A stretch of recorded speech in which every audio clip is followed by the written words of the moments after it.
Sometimes you're going to want a nice little herbal garnish, and if it's a recipe that uses basil or would be enhanced by basil, you can make a basil chiffonade, and I'm going to show you how to do that.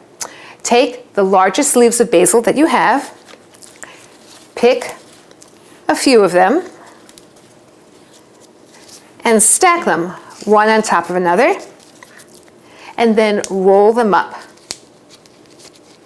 just like that. Put them down on your cutting board and cut into the thinnest possible slices, like this.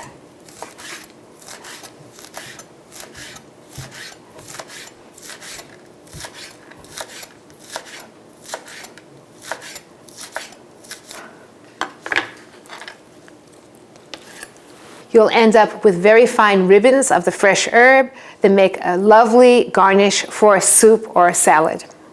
I'm Denise Landis, your 1-Minute Maven, and for more tips and more from The Cook's Cook, visit us on YouTube.